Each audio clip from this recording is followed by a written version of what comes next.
I'm very happy to have you again during the summer, and I don't know what are your plans for the rest of 2025. We still have 4 months before the end of the year. So this time we're going to talk about the Ilkhanate That's right. state in modern day Iran, Azerbaijan, parts of Iraq, and parts of Central Asia.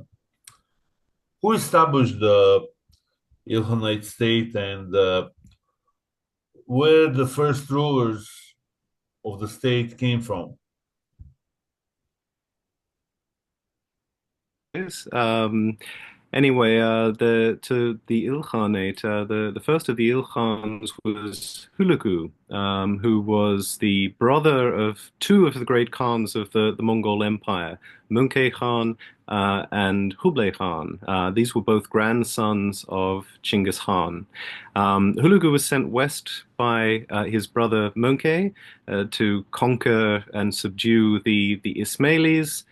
To conquer the Abbasid Caliphate in Baghdad, and also to subdue the Kurds, who were sort of operating in and around the Zagros Mountains and slightly north of that into what is nowadays, I guess, Turkey, Anatolia, and parts of Iraq. So he achieved the conquest of Baghdad in 1258. At that point, we're told that he back the loot that he had acquired, the Nizari Ismaili sect of the broader Ismaili Shia group that was functional in northern Iran, and after he'd conquered them, along with Baghdad, he sent it back to his brother to report his success and also to request permission to proceed further on into Syria or into Sham. I should say Sham again, because here we're talking about the area between the Euphrates and the Sinai Peninsula. So it's inclusive of modern day Jordan, Syria, Palestine, a whole lot of other places. So Sham was his objective there. He managed to conquer parts of Diyarbakir as well, either subduing or conquering, accepting the submission of the various Ayyubid city-states, and then moving into Sham, which he managed to seize. He captured Aleppo in 1260. His soldiers accepted the surrender of Damascus before sending outriders into what is nowadays Lebanon in the Bekaa Valley, and down towards, I guess, in the direction of what is modern day, anyway, the Mamluk, and move north, which I believe we mentioned in a previous podcast or conversation that we had. By this point, of course, Hulagu had withdrawn from Sham and had left behind a small army of about 15,000 soldiers to mop up and to retain control of this territory. His brother Munkeh had died in 1259. He received news of his death I think it's about 6 or 7 months later, in 1260, and withdrew with the main bulk of his army eastwards back into Iran, back to Azerbaijan, where he was planning to see what was going on in the rest of the empire, to see basically see how things stood with him. There are Armenian sources that claim that Hulagu himself may have briefly entertained the idea that he would become the great Khan himself. He was technically eligible to become the great Khan, but he had received news of his brother's death too late. begun to, and so instead of returning back eastwards, Hulagu simply tried to hold what he had conquered. Basically, all of the territory between the Amu Darya River up to the Euphrates River after the Mamluks had reconquered Sham. And this was the basis of what became the Ilkhanate. Once Hublay was winning the war of succession against his brother Arik Burke, he pretty much promised his brother Hulagu that he could keep control of the territories that he held in the Middle East in return for his loyalty. And so this was the founding of the Ilkhanate. Most historians would was captured. But in fact, probably we can post date it to 1263, which is when Hublay probably recognized Hulagu as the de facto viceroy or Khan that ruled over the Middle East. So again, this area from the Amu Darya River on the frontier of modern-day Afghanistan, Turkmenistan, and Uzbekistan up to the border between, I guess, where modern-day Turkey and Syria meet. So this is the foundation of the Ilkhanate. We do have records, I should say, for the term Ilkhan being used earlier than that. There are coins that were minted in the territory that would become the Ilkhanate in Iraq from the year 1259. So the title is already being used by Hulagu prior to 1263. In fact, it's being used before Hulagu even knew that his brother was dead. And we know that the title was also used by some Persian language texts to refer to other Khans in the Mongol Empire. It's used to refer to the rulers of the Golden Horde. It is used to refer to some of Hulagu's junior relatives from time to time. And so it's perhaps unlikely that this is a title that was reserved for Hulagu alone. There's a Korean historian by the name of Kim Hu-dong who has suggested this is probably an earlier Turkic title, perhaps dating back to as early as the Karakhanids of the 11th century. So perhaps this is an earlier Turkic title that was in use. We know that the Chinese sources refer to a situation where all of the rulers that are subordinate to the Great Khan, like Hulagu, are referred to as kings as opposed to emperors. They are kings of territories. So Da Wang is the title that is most commonly given to these kind of subordinate rulers or viceroys, if you like. And Hulagu is one of these. He is a king, not an emperor. He's subordinate. And so it is possible that this title, Ilkhan, refers to a lesser prince or a lesser king in the Mongol hierarchy. So this is where the Ilkhanate comes from.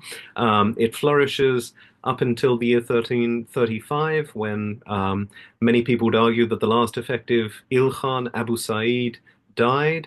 And this began the process of the Ilkhanate fragmenting and eventually disintegrating throughout the rest of the 14th century. So by 1357, the last remnants of Ilkhanid power in Azerbaijan are sort of swept away by an invasion from the Kipchak steppe, and a new dynasty assumes control in Azerbaijan.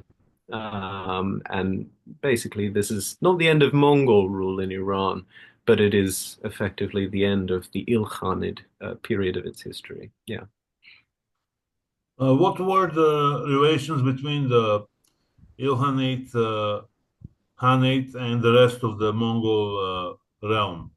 Because relations between successors of Genghis Khan and successors of Uh, Hulagu Khan were very complex and hostile from time to time.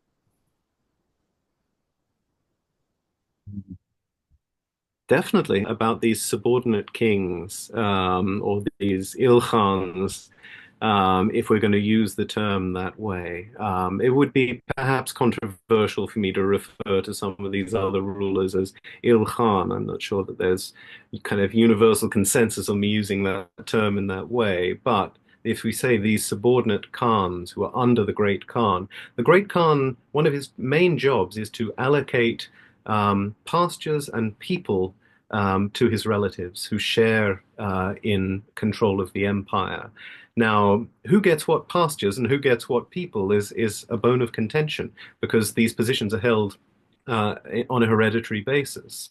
So, yes, Hublé recognizes Hulagu's control of Iran, of Iraq, of most of modern day Turkey, of the Transcaucasus, all of these places, modern day Afghanistan, Turkmenistan. But these are not vacant lands that didn't have people in them beforehand. There were Mongols in Iran, there were Mongols in the Transcaucasus and in Anatolia before Hulagu showed up. And they didn't simply abandon their claims to these pastures or these people just because Hulagu said that he wanted them or that Hublé confirmed him in control of these. So his neighbor immediately to the north were the Juchids, the descendants of Chinggis Khan's first son, Juchi. And they had, for a very long time, had close interactions with the Seljuk sultans of Rum or of Anatolia, modern day Turkey. They had very close relations with them. The Jochids had very close relations with the Armenian rulers of Greater Armenia, with the Georgians. They had very close relationships. They had close ties with rulers in Khorasan, in eastern Iran. They collected tribute from these people. They received diplomatic envoys from these people. The Jochids were much closer to the Middle East than the Great Khan was. The Great Khan is all that distance away in Mongolia. It takes, the better part of a year, maybe, even if you're traveling very, very rapidly, it might take you, anywhere between 6 to 7 months before you reach Mongolia. But, the Kipchak steppe is just the other side of the Black Sea. It's so much easier to travel there. And so the Jochids had a very close relationship with a lot of the Muslim rulers of the Middle East. And so they viewed Hulagu as being a usurper, someone who had come to displace them from territories that they had been administering in a kind of de facto sense prior to 1256. So they didn't look kindly on Hulagu assuming control of this territory, and they challenged it.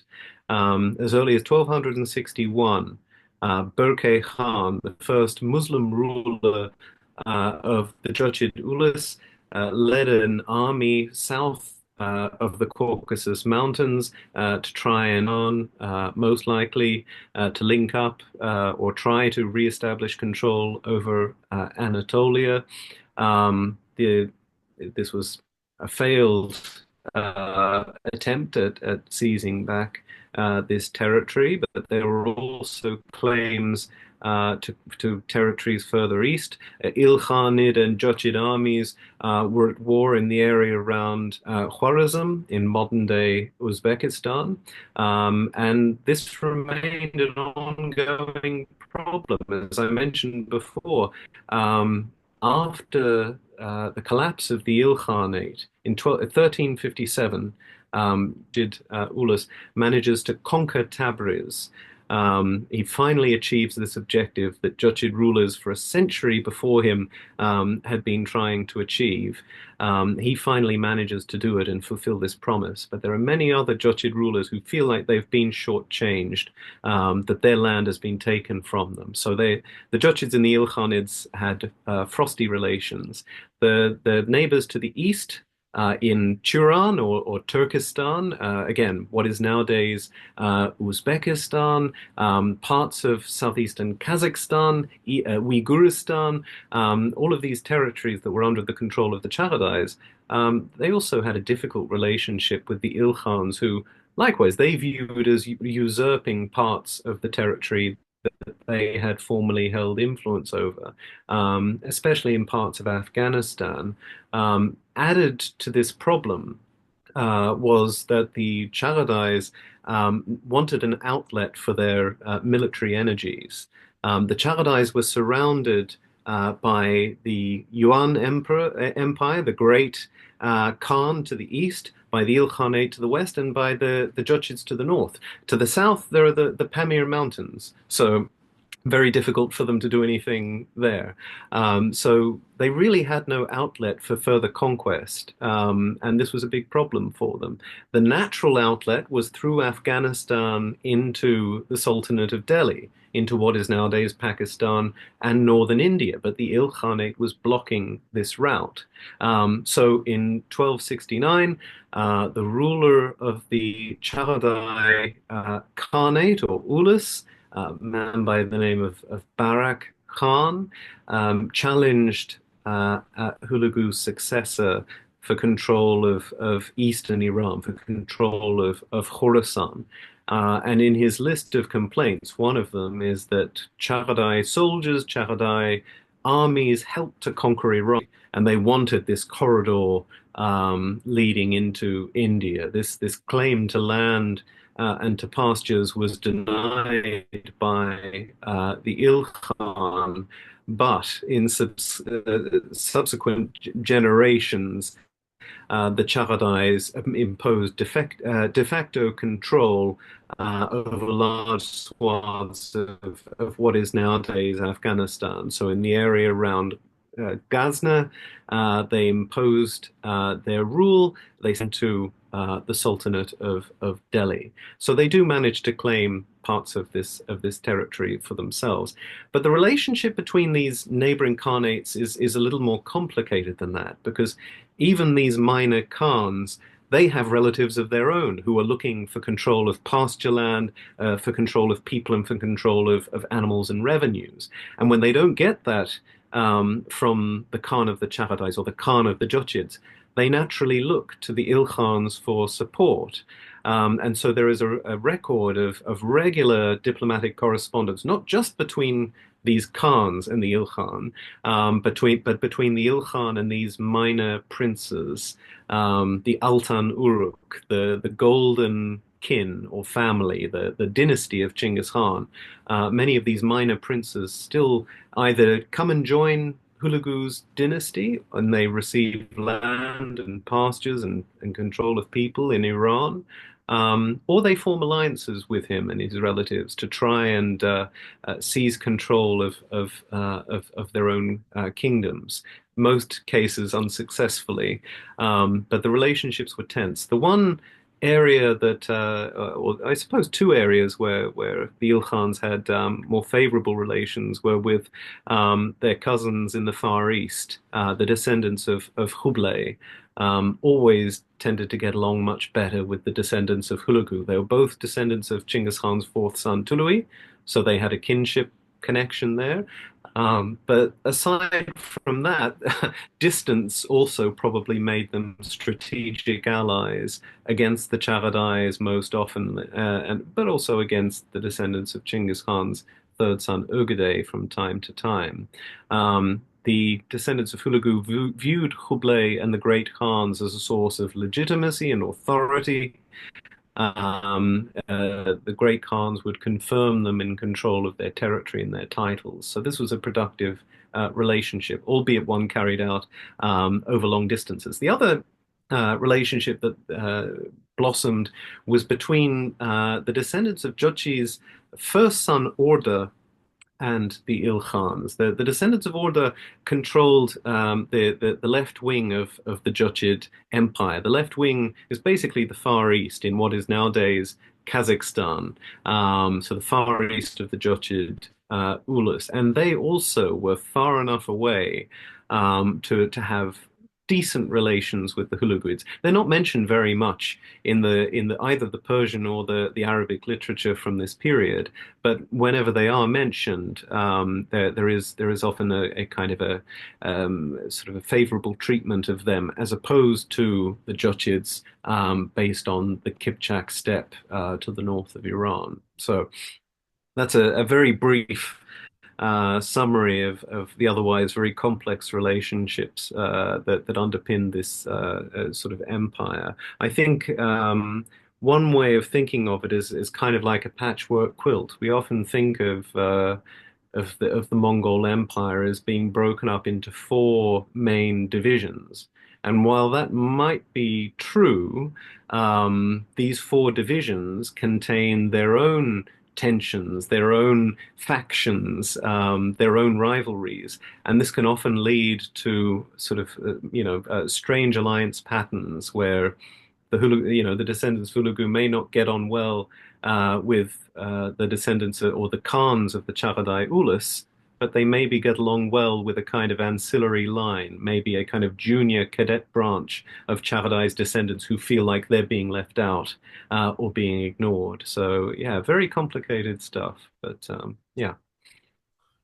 How did the plague affect the Ilkhanate state in 1330s? We know that the Yeah. Black Death was devastating in Europe in Mm, mm. 1340s, in late 1340s. And what was Yeah. the I mean, it's yeah, go ahead.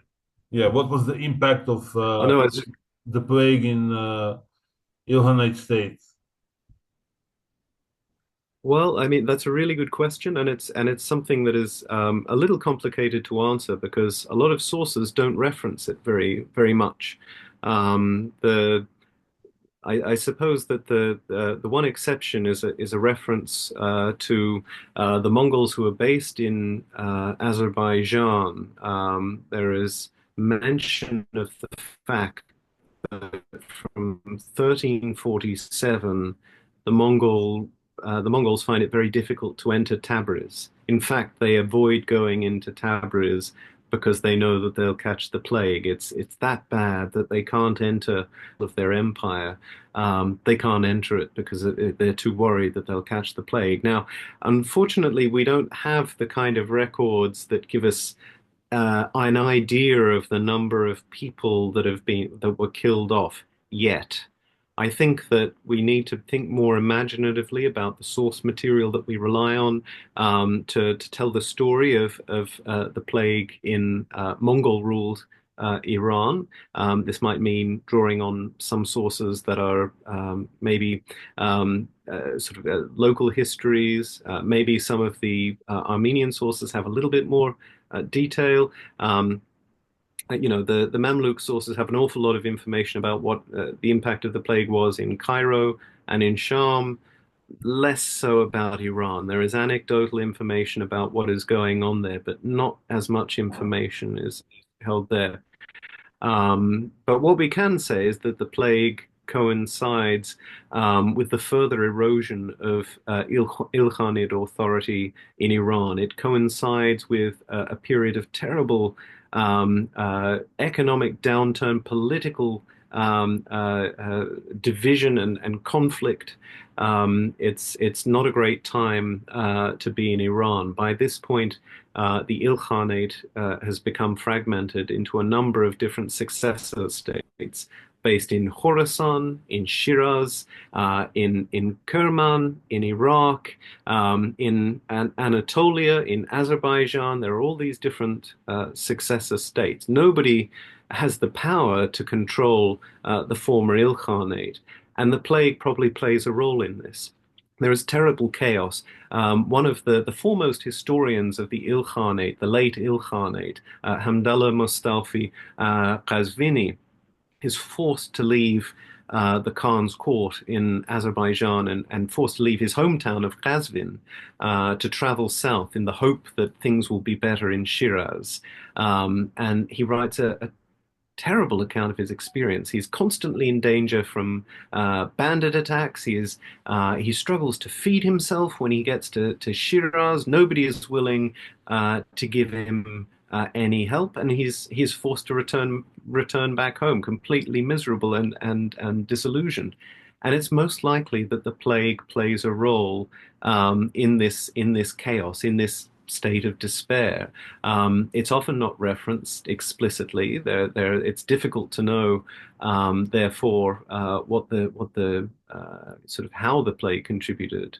And we should be a little bit cautious about assuming that the plague is felt the same way in Iran that it is in somewhere like Europe. So preliminary studies carried out by historians in Japan have shown that the north of Iran was probably affected much more heavily because trade lines linked the north of Iran to trade in the Black Sea and the Caspian Sea and to the steppe.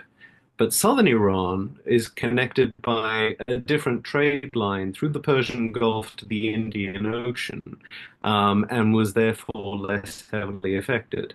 The climate is very, very different in the south of Iran along the Persian Gulf than in the north. And it's not clear that the disease was as dangerous in places like Hormuz, or indeed in Shiraz or Khuzestan, or say somewhere like Basra. There is no evidence that the disease is as bad in the south as it is in the north. So we have to be a little bit cautious, I think, in naturally assuming that the plague is felt equally badly everywhere. I'm not sure that it is. In fact, most accounts sort of treat the 14th century as a period of great, certainly cultural, places like Fars. And all over Fars, not just Shiraz, but Laristan. Yazd is another one that sort of goes through a period of architectural, literary revival. So we need to be a little bit careful about assuming that it is, terrible for everywhere. So it's not great, but not everywhere feels it equally. So yeah, these are sort of again very preliminary observations, but we have limited information to draw on from Iran. What we can say is that the plague is not just a phenomenon that occurs in the Ilkhanate. It reappears under the Timurids, and even later on under the Safavids in a sort of small way once some degree of immunity is built up. But this is an ongoing problem for the region throughout the 14th century. What was the religious shift from 1291 until 1316? Sorry, what was the what I'm shift? talking about the religious shifts, which happened between 1291 and 1316. Ah, yes.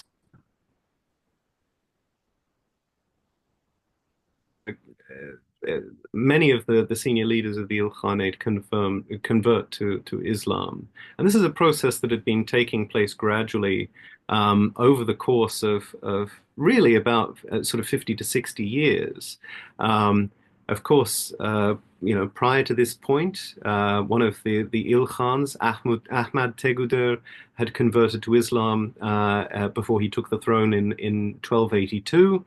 There are rumors about Mongol commanders in Khorasan and in Anatolia who had converted to Islam perhaps as early as the 1240s or 1250s.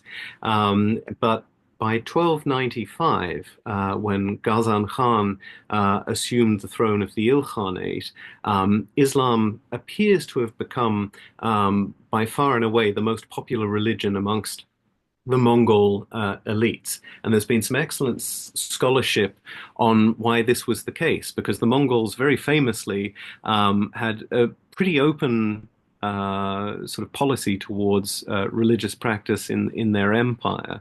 The Mongols really didn't mind what your religion was, what belief you subscribed to, so long as you paid your taxes and you were loyal to the Khan. This permissive atmosphere allowed most of the world's major religions to compete for preeminence, for patronage, and for the support really in the Jochid Ulus, in the Chagatai Ulus. Islam also takes control and expands the amount of or perhaps we might say the territories that are sort of a part of the Dar al-Islam expand dramatically under Mongol rule and through Mongol trade. So there's been some scholarship asking the question, why is it Islam that does so well? Buddhism also expands, but Islam is probably the most successful of these religions. And in the Ilkhanate, it seems to be that Islam is simply better equipped to serve as a universal faith rather than a kind of narrow sectarian sort of belief system for a small nation or a small pocket of people. Islam is already equipped to become a kind of imperial religion that everybody can subscribe to. But it also provides the rulers of the Ilkhanate with an imperial ideology. One of the big problems that not the Mongol had faced was this feeling of catastrophe after the Mongol invasion, this idea that everything had been shaken up and turned on its head. There was anarchy after the Mongol invasion. There was a power vacuum. Many hundreds of thousands of people are killed. They're displaced. Their cities have been destroyed. Their religious leaders are no longer around because they've been killed, enslaved, or they've fled to somewhere else. And so there is this feeling in most of the Mongol Empire that there is a cataclysmic change taking place, perhaps an apocalyptic one. Now, this might not mean that sort of this is the end of the world, but there is a feeling that things are changing, that something new, this is a new period of time, and that there is a new kind of ruling paradigm that is going to take shape. A lot of the early Islamic historians from the 13th century call for a kind of messianic figure, whether that is a Mahdi or a Mujaddid or something like this, to unify the Muslims and to help them during this period. There are enough Muslims at the Ilkhan's court to convince them that they can fill this vacuum of leadership, that they can be Mongol Khans, but they can also be a Mujaddid for their Islamic subjects as well. Rashid ad-Din, a Persian secretary who serves in the royal bodyguard of Ghazan, understands this better than anybody else, and he manages to fuse Islamic, Persian, and Mongol ideas of kingship together and package them in such a way that they become appealing to his prince, Ghazan Khan, who converts just as he is about to make his bid for power and to seize the Ilkhanid throne. And so he leans into this idea of himself as being a new paragon of Islamic leadership, and not just a Mongol Khan. He becomes, as Charles Melville, a sort of famous British historian, terms him, the Padishah-i-Islam. He is the king of the Muslims, or the emperor of the Muslims. And this is a claim that the Ilkhans use to try and expand their authority further into the Islamic world against the Mamluks in particular. It doesn't really work, but they have a good go at it. So this is part of what's going on. Now, within that, I mean, you mentioned 1316 as the sort of period you were interested in. I mean, so one sort of curious part of that is exactly what type of Islam do they subscribe to? Are they part of, do they think of themselves as being sort of Orthodox Sunni Muslims? Do they think of themselves as Sufis? Are they more sympathetic to the Ahl Bayt and perhaps a proto-Shia ideas? That's really hard to tell because a lot of the sources don't really give us explicit information. We know that Ghazan's brother Ul-Jaytu sort of is arguably someone who flip-flops. When he's born, his mother is a Christian, so he is baptized. He is given the Christian name of Nicholas when he is baptized, in addition to his name, which is sort of Old J2 is his reign title. Nicholas is his baptismal title. Kharbande is the title he's supposedly given when he is born, before becoming Khodobande, when there is Persian for Abdullah, right? A servant Yeah, of God. Um, but he sort of vacillates between Christianity, Buddhism. He converts to Islam, kind of Shafi'i Islam, but he's not quite sure if he's Hanafi or Shafi'i. He then converts to Shiism for a period of time before supposedly converting back to Sunnism. So, what is he exactly? Probably it's difficult to impose a label on the Mongols in this way. They probably are a product of their times. We know that after the collapse of the caliphate, that certain beg your pardon, Sufi ideas, Sufi tariqas, became very, very influential and popular. We know this was the case with Al-Jaitu because he named almost all of his sons after prominent Sufi leaders. Bayezid, Abu Sa'id, Abu Khair, he's giving his sons the names of prominent Sufi leaders. So it's likely that Sufism plays a big role in the way they see their sort of Islamic identity. They had a very strong affinity for the Ahl Bayt because they see the Prophet as founding a new dynasty. They can't fathom the idea that sort of non-royal people would be in control of the Islamic world. This is unacceptable to them. They compare, in one text, there is a comparison between the Ahl Bayt and the dynasty of Chinggis Khan. And so I don't think we can say that they are Shia exactly, but they do have this very strong idea that the Prophet's authority remains with his family. And so they show great respect to the shrines of Ali and Hussein in Najaf and Karbala. They show tremendous respect to the Sayyids. This is also a factor in the way that they view their conversion to Islam. There are still some Mongols who are not convinced and who do not convert, and they're based in other parts of the empire. But the majority of the Ilkhanate court converts to Islam under probably before Ghazan takes power. Nowadays, we think of, or a lot of the texts claim that Ghazan converts to Islam and then converts the rest of his court.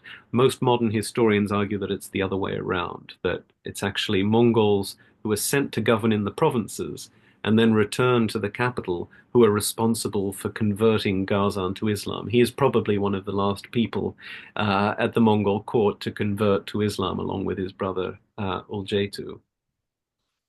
thank you so much. We'll keep in touch, and we're going to continue talking about Mongol-related topics and Middle Eastern topics because these things are intertwined and inseparable. They affected each Absolutely. other, obviously, for a couple of centuries.